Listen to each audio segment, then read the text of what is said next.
வணக்கம். இந்த வீடியோவில் யூனிட் 2க்கான ஷார்ட் ஆன்சர் பார்க்க போகிறோம். Alternator, principle and testing. So இதில் ஃபஸ்ட்டுக்கு உங்களுக்கு என்ன கேள்வி வர வாய்ப்பு இருக்குன்னா, reason for change in terminal voltage. ஆல்டர்னேட்டரோட டெர்மினல் வோல்டேஜ் என்னென்ன காரணத்தினால மாற வாய்ப்பு இருக்குது. ஃபஸ்ட்டு ஆர்மேச்சர் ரெசிஸ்டன்ஸ்னால ஏற்படக்கூடிய ட்ராப். இது என்ன சொல்லுவாங்க அப்படின்னா, ஆர்மேச்சர் ரெசிஸ்டன்ஸ் ஆர்ஏனால ஒரு ட்ராப் வரும், இதனால் வோல்டேஜ் குறையும். ரெண்டாவது பார்த்தீங்கன்னா ஆர்மேச்சர் லீக்கேஜ் ரியாக்டன்ஸ், அதாவது எக்ஸ்எல் அப்படின்னால ஒரு ட்ராப் வரும். மூணாவது ஆர்மேச்சர் ரியாக்ஷன், அதாவது இது எக்ஸ்ஏன்னு சொல்லுவாங்க. ஆர்மேச்சர் ரியாக்ஷன் ஒன்று நடக்கும் இல்லையா, ஸோ அதனால என்ன ஆகுனா வோல்டேஜ் குறையும். இந்த மூணு காரணத்தினால வோல்டேஜ் குறையும். Armature resistance drop, armature leakage reactance drop, third பார்த்தீங்கன்னா ஆர்மேச்சர் ரியாக்ஷனால் ஏற்படக்கூடிய ட்ராப். அடுத்தது ஆர்மேச்சர் ரியாக்ஷன் அப்படின்னா என்ன? ஆர்மேச்சர் ரியாக்ஷன் அப்படின்னா என்ன அர்த்தம்னா, ஆர்மேச்சரில் அதாவது ஆல்டர்னேட்டர் 2 ஃப்ளக்ஸ் இருக்கும். ஒன்று ஆர்மேச்சர் ஃப்ளக்ஸ், இன்னொன்று மெயின் ஃப்ளக்ஸ். ஜென்ரலாக அந்த மெயின் ஃப்ளக்ஸ் தான் நமக்கு வோல்டேஜை உருவாக்கும். ஸோ இந்த ஆர்மேச்சர் ஃப்ளக்ஸ் எப்படி உருவாகுனா, நமக்கு ஆல்டர்னேட்டரில் இஎம்எஃப் உருவாகும் போது அதில் ஒரு கரண்ட்டு போயிட்டு ஒரு ஃப்ளக்ஸ் வரும். அது ஆர்மேச்சர் ஃப்ளக்ஸ். இந்த ஆர்மேச்சர் ஃப்ளக்ஸு மெயின் ஃப்ளக்ஸில் ஏற்படுத்தக்கூடிய விளைவு தான் என்னது, ஆர்மேச்சர் ரியாக்ஷன் அப்படின்னு நம்ம சொல்லுவோம். 2 மார்க் கேட்கலாம், 1 மார்க் கேட்கலாம். 2 மார்க்னால் இதுதான் ஒரே இது. ஆர்மேச்சர் ஃப்ளக்ஸு மெயின் ஃப்ளக்ஸில் ஏற்படுத்தும் இன்டர் ரியாக்ஷன் நம்ம சொல்லுவோம். இந்த இடத்துல என்ன வரும்னா இன்டர் ரியாக்ஷன் இல்லை விளைவுன்னு சொல்லலாம். இது பவர் ஃபேக்டருக்கு ஏற்ற மாதிரி மாறும். ஆர்மேச்சர் ரியாக்ஷன் யூனிட்டி பவர் ஃபேக்டரில் எப்படி இருக்குன்னா, டிஸ்டார்ஷனல் எஃபெக்டாக இருக்கும். அதாவது அந்த ஃப்ளக்ஸு மெயின் ஃப்ளக்ஸை டிஸ்டார்ட் பண்ணி விட்டுரும். நெக்ஸ்ட்டு பியூர் இண்டக்டர் அப்படின்னா என்ன சொல்லுவோன்னா, 0 பவர் ஃபேக்டர் லேக். இதில் ஆர்மேச்சர் ரியாக்ஷன் எப்படி இருக்குன்னா, ஆர்மேச்சர் ஃப்ளக்ஸ் மெயின் ஃப்ளக்ஸை குறைச்சிரும். அதுக்கு பேர் டிமேக்னடைசேஷன் எஃபெக்ட்னு நம்ம சொல்லுவோம். நெக்ஸ்ட் 0 பவர் ஃபேக்டர் லீடில் என்ன பண்ணணும்னா, ஆர்மேச்சர் ஃப்ளக்ஸ் மெயின் ஃப்ளக்ஸோட சேரும். ஸோ அதனால் மெயின் ஃப்ளக்ஸ் அதிகமாகும். இந்த எஃபெக்ட்டுக்கு பேர் மேக்னடைசிங் எஃபெக்ட். திரும்ப சொல்கிறேன், யூனிட்டி பவர் ஃபேக்டரில் ஆர்மேச்சர் ஃப்ளக்ஸ் மெயின் ஃப்ளக்ஸை டிஸ்டார்ட் பண்ணிவிட்றோம். அதனால் டிஸ்டார்ஷனல் எஃபெக்ட்னு நம்ம சொல்லுவோம். 0 பவர் ஃபேக்டர் லேக்கில் என்ன பண்ணணும்னா, ஆர்மேச்சர் ஃப்ளக்ஸ் மெயின் ஃப்ளக்ஸை குறைச்சிரும், அப்போஸ் பண்ணுறதுனால குறைக்கும். ஸோ இதுக்கு பேர் டிமேக்னடைசேஷன் எஃபெக்ட்னு நம்ம சொல்லுவோம். தேர்டு 0 பவர் ஃபேக்டர் லீடில் என்ன பண்ணுன்னா, ஆர்மேச்சர் ஃப்ளக்ஸ் மெயின் ஃப்ளக்ஸோட சேரும். இதனால் டோட்டல் ஃப்ளக்ஸ் அதிகமாகும். இந்த எஃபெக்ட்டுக்கு பேர் மேக்னடைசிங் எஃபெக்ட்னு நம்ம சொல்லுவோம்.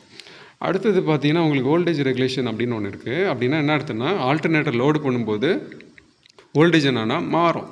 ஆல்டர்னேட்டர் எதுவுமே லோடு பண்ணலைன்னா அந்த வோல்டேஜ் V0 நம்ம வச்சுக்குவோம். ஆல்டர்னேட்டர் லோடு பண்ண என்ன ஆகும்னா, அந்த வோல்டேஜ் டெர்மினல் வோல்டேஜ் குறையும். அது எவ்வளோ குறையுது அப்படின்னு கண்டுபிடிக்கிறதுக்கு பேர் தான் பெர்சன்டேஜ் ரெகுலேஷன்.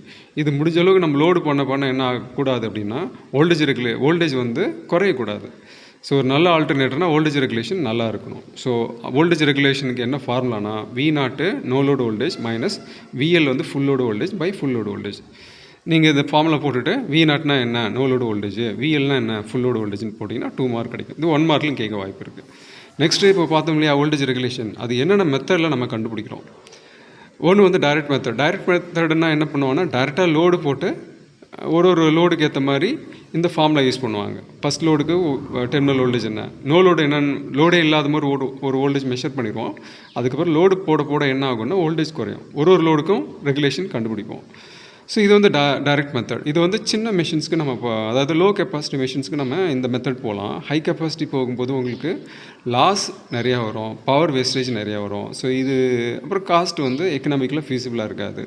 ஸோ இதை ஓவர் கம் பண்ண நம்ம என்ன பண்ணுவோம்னா, இன்டைரக்ட் மெத்தட் போவோம். பெரிய கெப்பாசிட்டி மிஷின்ஸ்க்கு இன்டைரக்ட் மெத்தட் போவோம்.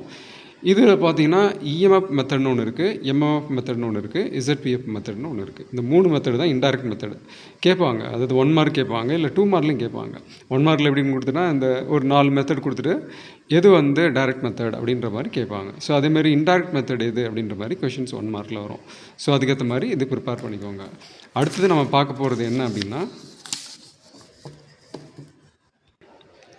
Alternator parallel operation. அதாவது ஒன்றுக்கு மேலே ஆல்டர்னேட்டர் இருக்கும்போது, 2 இல்லை அதுக்கு மேலே இருக்கும்போது என்ன பண்ணுவோம்னா, ஆல்டர்னேட்டரை பேரலல் பண்ணி நம்ம ரன் பண்ணுவோம். பேரலல் அப்படின்னா என்ன அர்த்தம்னா, ஒரு பொதுவான லோடை இயக்கிற மாதிரி எல்லா ஆல்டர்னேட்டரையும் இணையாக இணைக்கிறது பேர் பேரலல் ஆப்ரேஷன் நம்ம சொல்லுவோம். அதாவது ஒன்றுக்கு மேற்பட்ட ஆல்டர்னேட்டரை ஒரு காமன் லோடை இயக்கக்கூடிய அளவுக்கு பேரலாக இணைக்கும் முறைக்கு பேரலல் ஆப்ரேஷன் நம்ம சொல்லுவோம். என்னென்ன கண்டிஷன் பார்க்கணும், 2 ஆல்டர்னேட்டர் பேரலல் பண்ணணுன்னா என்னென்ன கண்டிஷன் பார்க்கணும் அப்படின்னா, 2 ஆல்டர்னேட்டருடைய வோல்டேஜ் சமமாக இருக்கணும். Okay, V1 equal to V2. அதேமாதிரி ரெண்டு ஆல்டர்னேட்டருடைய ஃப்ரீக்குவன்சி சமமாக இருக்கணும். F1 equal to F2. மூணாவது வந்து ஃபேஸ் சீக்வன்ஸ், அதாவது RYB நம்ம சொல்லுவோம் இல்லையா, ரெண்டு ஆல்டர்னேட்டருக்கும் RYB இருக்கும். ஃபஸ்ட்டு ஆல்டர்னேட்டரோட R, செகண்ட் ஆல்டர்னேட்டரோட R. அதே மாதிரி ஃபஸ்ட்டோட Y, செகண்டோட Y, மூணாவது ரெண்டுத்தோட B. இந்த மாதிரி சேம் டெர்மினல் நீங்கள் கனெக்ட் பண்ணணும். இதுக்கு பேர் ஃபேஸ் சீக்வன்ஸ். இந்த மூணும் ஈக்குவலாக இருக்கும்போது தான் நீங்கள் என்ன பண்ணணும், ஆல்டர்னேட்டரோடைய சுவிட்சை க்ளோஸ் பண்ணி பேரலல் பண்ணும். ஸோ அப்போ கண்டிஷன் ஃபார் பேரலல் ஆப்ரேஷன், ரெண்டு ஆல்டர்னேட்டரோட வோல்டேஜ் சேமாக இருக்கணும், ஃப்ரீக்வன்சி சேமாக இருக்கணும். மூணாவது கண்டிஷன் ஃபேஸ் சீக்வன்ஸ் RYB சேமாக இருக்கணும். நம்ம எதுக்காக பேரலல் பண்ணோம், அதுக்கான அட்வான்டேஜ் என்ன அப்படின்னு பார்க்கும்போது சில அட்வான்டேஜ் இருக்குது. அட்வான்டேஜ் ஆஃப் பேரலல் ஆப்ரேஷன் அப்படின்னா கெப்பாசிட்டி வந்து அதிகமாகுது, அதாவது திறன் அதிகமாகுது.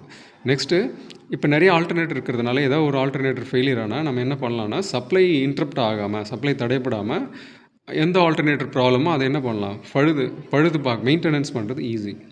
நெக்ஸ்ட்டு நிறைய ஆல்டர்னேட்டர் இருக்கிறதுனால சடனாக டிமாண்ட் இருக்கும்போது எல்லா ஆல்டர்னேட்டரும் ஒரே டைமில் ரன் பண்ணி நம்ம அந்த டிமாண்டை வந்து குறைக்க முடியும். அதே சமயம் டிமாண்ட் குறையும் போது தேவையில்லாமல் ஆல்டர்னேட்டர் என்ன பண்ணலாம், ஸ்டாப் பண்ணும்போது நமக்கு காஸ்ட் ரிடியூஸ் ஆகுது.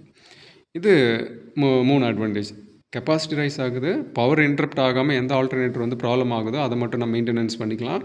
மூணாவது வந்து டிமாண்ட் அதிகமாக இருக்குன்னா அதிகமான ஆல்டர்னேட்டர் ரன் பண்ணிக்கலாம். டிமாண்ட் கம்மினா கம்மியான ஆல்டர்னேட்டர் ரன் பண்ணிவிட்டு மற்ற ஆல்டர்னேட்டர் நம்ம ஷட் டவுன் பண்ணி வச்சுக்கலாம். ஸோ இதனால காஸ்ட் நமக்கு வந்து குறையுது.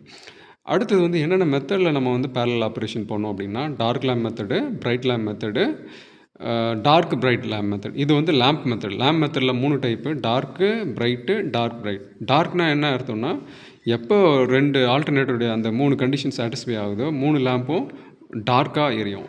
அப்போ நீங்கள் சிங்கனைசிங் சுவிட்சை க்ளோஸ் பண்ணணும். பிரைட் லேம்ப்னா என்ன அர்த்தம்னா, எப்போ ரெண்டு ஆல்டர்னேட்டருடைய அந்த 3 கண்டிஷன் நம்ம சொன்னோம் இல்லையா, 3 கண்டிஷன், இந்த 3 கண்டிஷன் எப்போ சாட்டிஸ்ஃபை ஆகுதோ அப்போ என்ன ஆகும்னா 3 லேம்பும் ஃபுல் பிரைட்டில் இருக்கும். மூணாவது கண்டிஷன், இதில் வந்து ஒரு லேம்ப் வந்து டார்க் லேம்ப் மெத்தட்லையும் மற்ற 2 லேம்ப் வந்து பிரைட் லேம்ப் மெத்தட்லையும் நம்ம கனெக்ட் பண்ணியிருப்போம். அப்போ அந்த 3 கண்டிஷன் சாட்டிஸ்ஃபை ஆகும்போது எந்த லேம்ப் வந்து டார்க் லேம்ப் மெத்தடோ அது டார்க்லேயும் எரியும், எந்த லேம்ப் வந்து பிரைட் லேம்ப் மெத்தடில் கனெக்ட் பண்ணியிருக்குமோ அது பிரைட்டாக எரியும். ஸோ அந்த சுச்சுவேஷன் வரும்போது நீங்கள் என்ன பண்ணணும், சிங்கனைசிங் சுவிட்சை க்ளோஸ் பண்ணணும்.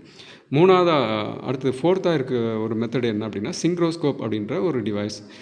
இந்த 4 மெத்தடில் நம்ம என்ன பண்ணலாம்னா சிங்கனைசேஷன் பண்ணலாம். ஓகே.